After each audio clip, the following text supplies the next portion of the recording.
এই ইন্টারিমের সময় কিন্তু সেনাবাহিনী, হ্যাঁ, নৌবাহিনী এবং বিমান বাহিনী, তারা তুরস্ক বলেন, ইউরোপের বিভিন্ন কান্ট্রির মশাব বলেন, বিভিন্ন দেশের সাথে প্রচুর চুক্তি করছে, ক্রয় চুক্তি, একদম কোনো ধরনের টেন্ডার নাই, কিছু নাই, ডিরেক্টলি পারচেস অর্ডার দিয়ে দিচ্ছে এবং প্রত্যেকটাতে 40%, 50%, 60% কমিশন। এখন এই জিনিসগুলো কখন কমিশনটা তার পকেটে কখন ঢুকবে, তাদের পকেটে কখন ঢুকবে, যখন পারচেসটা মেটেরিয়ালাইজ হয়। এখন সরকার টাকা দিতে পারতেছে না, সরকার তো টাকা নাই। আপনার ব্যাংক নোট ছাপায় না হয় হচ্ছে আপনি ইন্টারনাল খরচ মিটাইতে পারতেছেন, কিন্তু এই ছাপানো টাকা দিয়ে তো আর হচ্ছে আপনার এলসি খুলে পারচেস করতে পারবেন না। তো মিলিটারি যখন দেখতেছে যে সরকার চাপে পড়িয়া বোয়িং কিনতে ঠিকই বাধ্য হয়েছে, বোয়িং কিনতেছে, তাইলে আমরা যেগুলো কিনতে চাইছি এগুলো আমাদেরকে দিচ্ছে না কেন? এই কারণে কিন্তু ওয়াকার সাহেব অনেকদিন, প্রায় আফটার মোর দেন 2 মান্থস, হঠাৎ করে সে বের হয়ে আসছে, আইসা বক্তব্য দেওয়া শুরু করলো, আমরা সিভিল অ্যাডমিনিস্ট্রেশনকে সহায়তা করি, আমরা বিশ্বের বেস্ট নির্বাচন উপহার দিছি, এখন আমাদের অস্ত্র দরকার। তো এই যে এটা কিসের ইন্ডিকেশন দেয়? যদিও তারা বলছে জুন মাসের মাঝে ফেরত যাবে, আমি ব্যক্তিগতভাবে এখনো সেই বাস্তবতা দেখি না, যে তারা আসলে ফিরে যাওয়ার কোনো লক্ষণ দেখি না। তার কারণটা হচ্ছে যে তারা মাঠে থেকে এই প্রেসার দিয়া তাদের এই স্বার্থ সিদ্ধি, এই যে 29,000 কোটি টাকা চাইছে, এটা কিন্তু রেগুলার প্রতিরক্ষা খরচের বাইরে, অর্থাৎ প্রতিরক্ষাদের জন্য যে বাজেট বরাদ্দ দেওয়া হয় তার বাইরে হচ্ছে এই টাকাটা। কেউ এদেরকে জিজ্ঞেস করে না যে তারা যে শত শত কোটি টাকার বিজনেস করে, বাংলাদেশে এমন কোন সেক্টর পাবেন না যেখানে সেনাবাহিনী বা সশস্ত্র বাহিনী বিজনেস করে না, সেখানে লভ্যাংশ তারা সরকারকে কেন দেয় না, সেই টাকা কই যায়? সো আলটিমেটলি বাংলাদেশের মিলিটারি যে একটা, এটা টোটালি ফেইলিওর একটা, আপনার হচ্ছে মানে এই মিলিটারির স্বাধীনতা সার্বভৌমত্ব রক্ষায় যে আসলেই কোনো ধরনের ভূমিকা রাখতেছে না, সেটা তো 5 আগস্টে তারা প্রমাণ করছে, এবং সেটার কন্টিনিউটি এবং সেটা বর্তমানে তার সার্বিকভাবে সকলটা খেয়ে নেওয়ার ধান্দায় আছে। তাইলে আপনি যদি খেয়াল করেন যেভাবে আমাদের ফরেন পরিস্থিতিগুলো একের পর এক ম্যানিপুলেটেড ওয়েতে একমুখী যাত্রা দিচ্ছে, যেভাবে এখানে পাকিস্তান থেকে প্রতিনিয়ত হচ্ছে আপনার শেডো ওয়েতে একটা সম্পর্ক স্থাপন, বিভিন্ন চুক্তি, আপনার আপনার সমস্ত আমদানি, এই ধরনের বিষয়গুলো যাচ্ছে, এবং একই সাথে মিলিটারির যে রোল, তিনটাকে যদি কম্বাইন করেন, তাইলে এই বাংলাদেশ যে আসলে একটা মিলিটারি ব্যাকড একটা পুতুল রাষ্ট্রে পরিণত হইতে যাচ্ছে, এবং বিশ্বের যে কোনো জায়গায় আপনি দেখবেন যেখানে এরকম পুতুল রাষ্ট্র বা করদ রাজ্য আপনি যাই বলেন না কেন, সেখানে আলটিমেটলি ওইটার ইন্টারনাল মেকানিজম ফাংশন করতে হলে তো হচ্ছে এক্সটার্নাল স্টেক হোল্ডারদের কারো না কোনো প্রতিনিধি লাগবে। তারা যে কোনো পলিটিক্যাল পার্টির থাইকা, হ্যাঁ, ইউনুসকে তারা কাজে লাগাইছে, 18 মাসে সরাইও দিচ্ছে, কারণ ইউনুস তো আর 18 মাসের জন্য আসে নাই। ফর দ্য টাইম বিং এই বিএনপি নেতৃত্বাধীন এই সরকার আসছে, তারেক রহমানকে এনে বসায়া প্রাইম মিনিস্টারশিপ এনজয় করতে দিচ্ছে, এবং সুযোগ মতো তাকে আসলে সরাই দিবে, কারণ এই ধরনের জনস্বার্থ বিরোধী কার্যক্রম কোন একটা রাষ্ট্রে চালাইতে হইলে সবচেয়ে সেফার অপশন হচ্ছে এখানে একটা মিলিটারি ব্যাকড একটা পুতুল সরকার দেওয়া, অথবা সরাসরি হচ্ছে মিলিটারি স্টেটে পরিণত করা। বাংলাদেশ সেদিকে যাচ্ছে। এই যে পাকিস্তান পন্থী একটা গভর্নমেন্ট এখানে এস্টাবলিশড হচ্ছে, মার্কিন স্বার্থ দেখতেছে, ভারত কি চুপ থাকবে এখানে? দেখেন, আমি ভাই হচ্ছে তো আমরা আগের প্রোগ্রামে বেশ কিছুবার এই জিনিসটা আলোচনা করেছি, যে তখন খলিলুর রহমান গেল তখন আমরা একটা পর্ব করেছিলাম এটা নিয়ে। হ্যাঁ, তারা অনেক ধরনের কিছু বলার চেষ্টা করছে, আলটিমেটলি আমরা কিন্তু ক্লিয়ারলি বলেছিলাম যে ভারত তার স্পেসিফিক কিছু বিষয়গুলো অ্যাড্রেস করেছে, এগুলো যদি সর্ট আউট হয়, সমাধান হয়, তাহলে তারা হচ্ছে, তারা তো আসলে ধরে খোলা মনে সম্পর্কটা স্বাভাবিক করার চেষ্টা করছে, কারণ ভারত চেষ্টা করেছে যে যেহেতু ইন্ডিয়ান নেগেটিভ বাংলাদেশে একটা রাজনৈতিক উপকরণ, সো তারা আলটিমেটলি সকল মানে তারা তাদের জায়গা থেকে যে আসলে এই গভর্নমেন্টের সাথে কাজ করতে চায়, মিনস হচ্ছে যে একটা রেগুলার যে ডিপ্লোমেটিক রিলেশন, সেটার ডেপথ যেমনই হোক না কেন, অন্তত রেগুলারিটি যেন থাকে, নর্মালিটিটা বজায় রাখার জন্য কিন্তু তারা তাদের জায়গা থেকে চেষ্টা করেছে। আপনার খালেদা জিয়ার আপনার ফিউনারালে এসেছে, তাদের পার্লামেন্টে খালেদা জিয়াকে নিয়ে শোক প্রস্তাব আনা হয়েছে, হ্যাঁ, আপনার খলিলুর রহমানকে তার প্রথম সফরে গিয়েছে, সবকিছু জায়গা থেকে কিন্তু তারা তাদের জায়গা থেকে এই অবস্থানটা নিয়েছে। কিন্তু আপনি যখন এই দেশের আপনার কোন রাষ্ট্রের সভেরেনিটিকে অ্যাটাক হওয়ার মতো কোনো ধরনের পরিস্থিতি তৈরি হবে, তারা এখানে তো দুইটা ফ্যাক্ট, নাম্বার ওয়ান হচ্ছে যে বাংলাদেশের সাথে দুইটা প্রতিবেশী রাষ্ট্র পারস্পরিক সম্পর্কের মাধ্যমে উভয় দেশ বেনিফিট হয়, এটা হচ্ছে বাস্তবতা, এবং আমরাও আমাদের ক্ষেত্রে সেম জিনিস। প্রথমত তারা এই জায়গাগুলো সংকুচিত করবে, কিন্তু যদি কখনো তাদের সভারেনিটির উপর কোনো ধরনের অ্যাটাক আসার সম্ভাবনা তৈরি হয়, সেই ক্ষেত্রে তো অন্য 8-10টা রাষ্ট্র যেভাবে ইনিশিয়েটিভ নেয়, সেটা অ্যাগ্রেসিভ হোক বা যাই হোক না কেন, তারাও তো ওই পলিসির দিকে যাবে, এবং তারা তো এই প্রিপারেশন নিচ্ছে।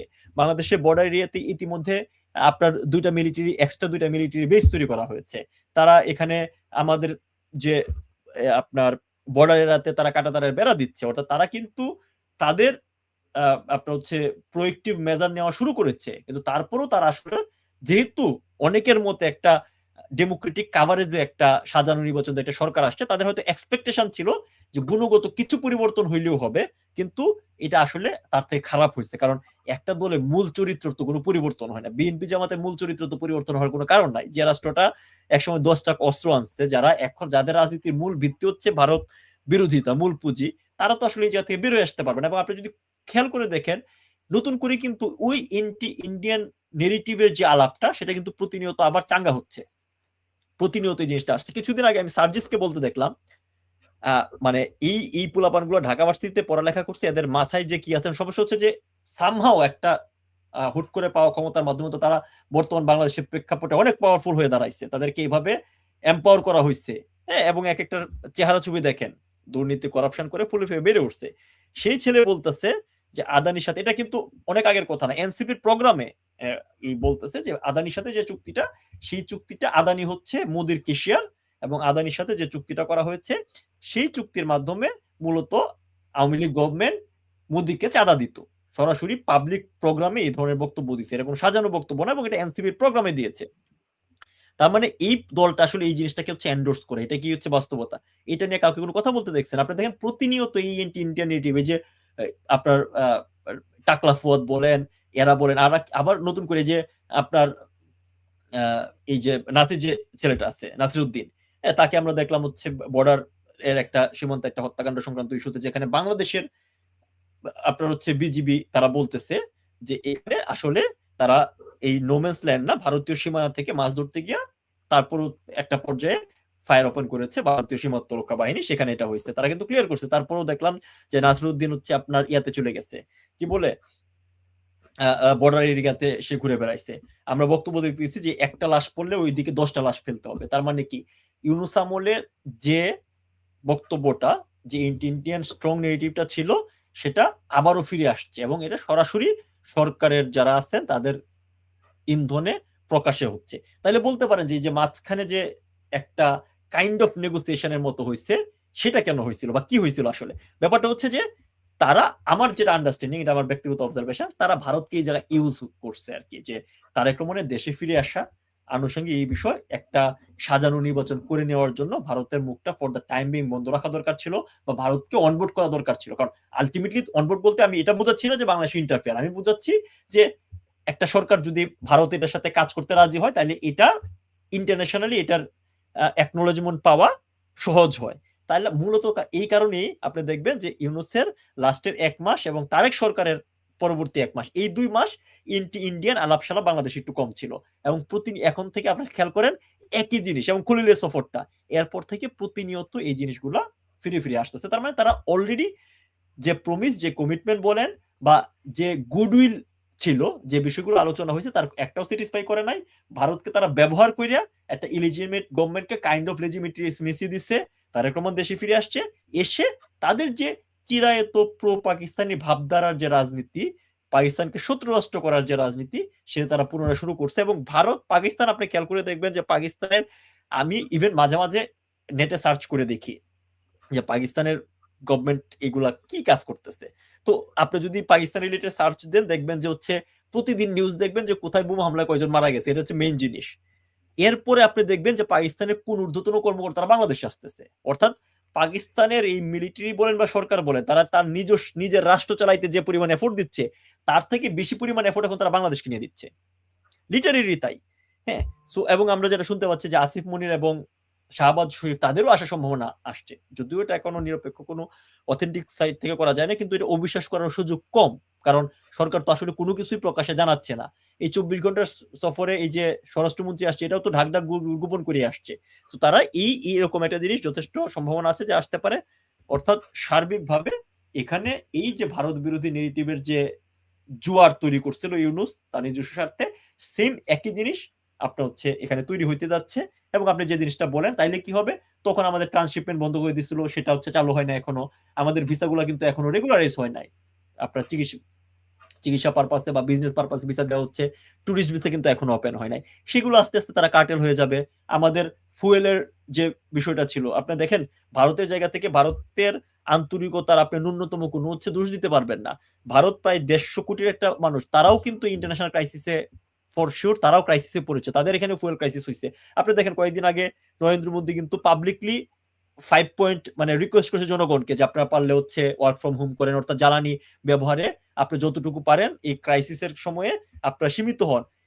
তো তথাপি তারা কিন্তু নিয়মিত বাংলাদেশকে ডিজেল দিয়ে যাচ্ছে। তাই এই ডিজেলটা একসময় বন্ধ হয়ে যাবে এবং পরবর্তীতে আপনি যদি কেউ যদি মনে করে যে বাংলাদেশের ল্যান্ড ব্যবহার করিয়া, পাকিস্তানের তো মূল উদ্দেশ্য এইটাই, কারণ আমরা পাকিস্তানের তাদের যে জঙ্গি গোষ্ঠী, সরকার সমর্থিত যে জঙ্গি গোষ্ঠী লস্করে তাইবা, তার প্রধান হাফিজ শেখকে বলতে শুনছি যে পরবর্তীতে আমাদের পূর্ব পাকিস্তানি ভাইয়েরা প্রস্তুত হচ্ছে, পরবর্তীতে ভারতকে 2 সাইড থেকে অ্যাটাক দেওয়া হবে। এবং পাকিস্তানি ডিফেন্স মিনিস্টারও কিন্তু এই ধরনের একটা রিমার্ক দিয়েছে, যদিও পরবর্তীতে সে অন্য ব্যাখ্যা দেওয়ার চেষ্টা করছে, বাট বিষয়টা তাই। তো আমি এটা বলতে পারি অন্তত যে পাকিস্তানের যে মানে ভারতের যে ডিফেন্স ক্যাপাসিটি বলেন, ভারতের যে আপনার সক্ষমতা বলেন, কোনো কারণে যদি বাংলাদেশের ভূমি ভারতে আক্রমণের মানে ওয়েপন হিসেবে ব্যবহার হয়, তাইলে Bharat they can protect their land. Bharat তাদের সার্বভৌমত্ব রক্ষার জন্য সেটা করতে পারবে। আলটিমেটলি ক্ষতিটা তো হবে আমাদের। এই পাকিস্তান আবার তারা পাকিস্তানে চলে যাবে, কিন্তু এই যে একটা দ্বান্দ্বিক অবস্থা তৈরি করে যাচ্ছে, সেটা দীর্ঘমেয়াদে বাংলাদেশকে কি কল্যাণ করবে? এই যে ভারতের ভিসা বন্ধ আছে, ক্ষতিগ্রস্ত কে হচ্ছে? এদেশের সাধারণ মানুষ, এদেশের সাধারণ ব্যবসায়ীরা। আমাদের ভারত থেকে পেঁয়াজ না আসলে আমাদের পেঁয়াজের দাম 200 টাকা ছাড়াই যায়, এটা তো রিয়েলিটি। কাঁচামরিচ না আসলে কাঁচামরিচ 150 টাকা 200 টাকা যায়। সো এই সিচুয়েশন গুলো সাফারার হচ্ছে তো জনসাধারণ, জনগণ। তো আলটিমেটলি সিচুয়েশনটা আসলে একদিকে পাকিস্তানমুখী যাত্রা, একদিকে মার্কিন যুক্তরাষ্ট্রের সাথে শেডো বিভিন্ন চুক্তি নতুন করে, এবং এবং আপনি খেয়াল করে দেখেন এই কথাগুলো বারবার কেন আসতেছে। যখনই এই দেশে ক্রাইসিস থাকে, কোন সরকার যখন ক্রাইসিস মিটাইতে পারে না, তখনই ভারতকে সামনে নিয়ে আসে। মানে অর্থাৎ ভারত হচ্ছে একটা প্রপার অজুহাত। এই যে হাম সংক্রান্ত ক্রাইসিস বলেন, ফাইন্যান্সিয়াল ক্রাইসিস বলেন, এলসি খোলা যাচ্ছে না, একের পরে ব্যবসা প্রতিষ্ঠান বন্ধ হয়ে যাচ্ছে, এটাকে কাভার আপ দেওয়ার একমাত্র উপায় কি? আবারও ধরেন নতুন করে এই ভারত বিরোধিতার বয়ান তৈরি করা, জিহাদি ডাক দেওয়া, আপনার গাজাউতুল হিন্দ করা, এই ধরনের হচ্ছে হাইপোথেটিক্যাল মানে চাইল্ডিশ এবং হচ্ছে রাবিশ টাইপের কথাবার্তা বলা। এই সরকারও সেই পথের দিকে যেহেতু যাচ্ছে, এটা আরেকটা ইন্ডিকেশন আছে, সেটা হচ্ছে তাদের পায়ের তলায়ও আসলে এই 3 মাসই মাটি সরে গেছে, নাহলে তারা এই ধরনের ডেসপারেট অ্যাটিটিউড করতে হইতো না। এয়ার ইন্ডিয়ার ফ্লাইটটা বন্ধ হওয়ার কারণটা কি? দেখেন ডিপ্লোমেটিক্যালি তো তারা বলছে যে তাদের জাতীয় সংকট বাড়ানোর সঙ্গে তাদের রুট রিশুটিং প্ল্যান করা। আমি যেটা বলছিলাম যে এই জিনিসগুলো অনেকগুলো হচ্ছে বার্তা, এগুলো হচ্ছে সফট সিগন্যাল। হ্যাঁ, এটা হয়তো হচ্ছে পুরোপুরি আগে এখন ঢাকা টু মুম্বাই বন্ধ হয়েছে, সিচুয়েশন এভাবেই চলতে থাকলে আপনার বাকি ফ্লাইট গুলো আস্তে আস্তে বন্ধ হবে। যে জিনিসটা বললাম যে মানে এই সফর শেষ করে ইন্ডিয়া সফর শেষে খলিল এবং হুমায়ুন কবির কিন্তু বলছিল যে ভিসা ব্যাপারে আলোচনা হয়েছে, দ্রুততম সময় চালু হয়ে যাবে। এখন পর্যন্ত কিন্তু আমরা কোনো আপডেট দেখতে পাই নাই। অর্থাৎ ভারত তার জায়গা থেকে তার আন্তরিকতা, তার সদিচ্ছা দিয়েছে, এবং অবভিয়াসলি এটার জন্য বেশ কিছু ইস্যু নিয়ে আলোচনা হয়েছে। সেই বিষয়গুলা এই বর্তমান সরকার অ্যাড্রেস করতে পারছে না, করছে না, অথবা পাকিস্তানের চাপে হোক, মার্কিন যুক্তরাষ্ট্রের চাপে হোক, তারা করতে পারছে না, তাদের হাত লক। সুতরাং এখন ভারত তার মতো করে ইনিশিয়েটিভ আস্তে আস্তে নিবে। যে কারণে আমি বললাম যে এই সংকটটা পুরো সাফারার হবে হচ্ছে দেখেন আমাদের জনগণ। এয়ার ইন্ডিয়া ফ্লাইটটা বন্ধ হওয়ার পরে ফ্রান্স থেকে তিনি লিখেছেন, এক্ষণে বুঝলাম তারেক গভর্নমেন্ট সঠিক পথে আছে। শুনেন ওইটা নিয়ে মানে আপনার হচ্ছে যে এটাই যদি সঠিক পথ হয়, আমি বললাম তো যে প্রতিনিয়ত বাংলাদেশে ভারত বিরোধিতা হচ্ছে মৌলবাদী গোষ্ঠী স্বাধীনতা বিরোধের ট্রেডমার্ক রাজনীতির উইপন। এটা যদি গত এই ইউনূস শাহী দুঃশাসনের 18 মাসে কেউ বুঝতে না পারে, তাকে নতুন করে বোঝানোর কোনো সুযোগ নাই, ন্যূনতম কোনো সুযোগ নাই। 18 মাস সময় পাওয়া সত্ত্বেও যে কথা বারবার বলা হইতো আওয়ামী লীগের এগেনস্টে, যে একটা ভারত বিরোধী চুক্তির কথা আপনার প্রকাশ করতে পারে নাই।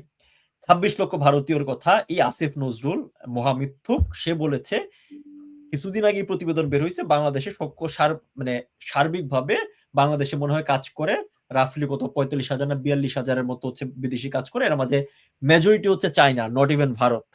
এই সংখ্যাটা কোনোভাবে মানে 3 থেকে 4,000-এর বেশি না।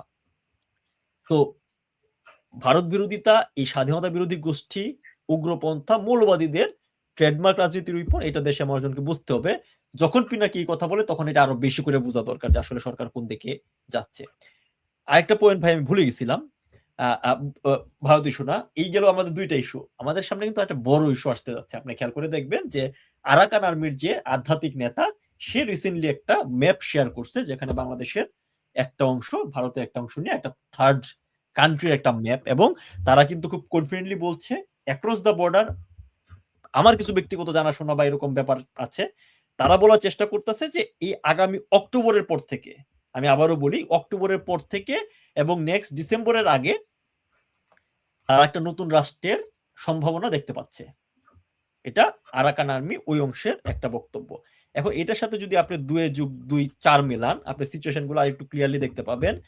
আপনার নিশ্চয়ই মনে আছে যে মানবিক করিডোরের নামে একটা করিডোরের ব্যাপারে খুব আলোচনা হয়েছিল, যে ওইখানকার রোহিঙ্গা জনগোষ্ঠী যারা এখনো রাখাইনে আছে, তাদেরকে, আরাকান রাজ্যে আছে আর কি, তাদেরকে হচ্ছে মানবিক সহায়তা দেওয়ার জন্য এরকম একটা করিডোর দরকার আছে। এটা নিয়ে সামাজিক যোগাযোগ মাধ্যম বা বিভিন্ন মাধ্যমে প্রচুর সমালোচনা হওয়ার পরে কাইন্ড অফ তারা পিছিয়ে গেছে, মানে আলোচনাটা সামনে আসে নাই।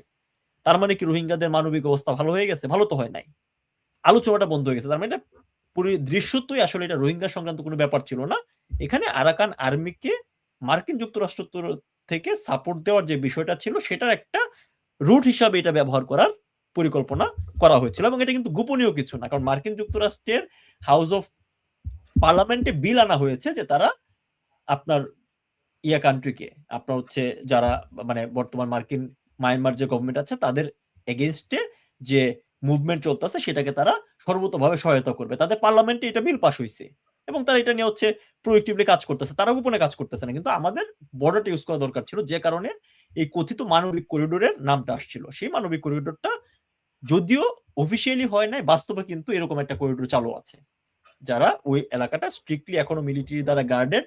বাংলাদেশের ওই অংশে মানুষজন কম যাইতে পারে, এবং রোহিঙ্গা যে ক্যাম্পগুলো আছে এখানে তো যেহেতু আদতেই আপনার স্বাভাবিক সাধারণ লোকজনে যাওয়ার সুযোগ কম, বাট অলরেডি কিন্তু আই ক্যান টেল ইউ যে এখানে একটা শেডু ট্রান্সফার অলরেডি চলছে, নাম্বার 1। নাম্বার 2 হচ্ছে আপনি যে জিসুম মিয়া বা আপনার ইয়ার কথা বলছি, আপনার আকসা চুক্তির কথা বলছি, সেই চুক্তির বাস্তবায়ন হইলে এখানে মার্কিন যুক্তরাষ্ট্রের মিলিটারি ওয়ারশিপ আসতে পারে যদি কখনোই প্রয়োজন মনে হয়। এবং নাম্বার 3, এই সরকারও কিন্তু আমাদের যে টেকনাফের যে ল্যান্ড পোর্টটা আছে সেই পোর্টটা চালু করার ব্যাপারে উদ্যোগ নিচ্ছে, যেটা দীর্ঘদিন ধরে বন্ধ আছে।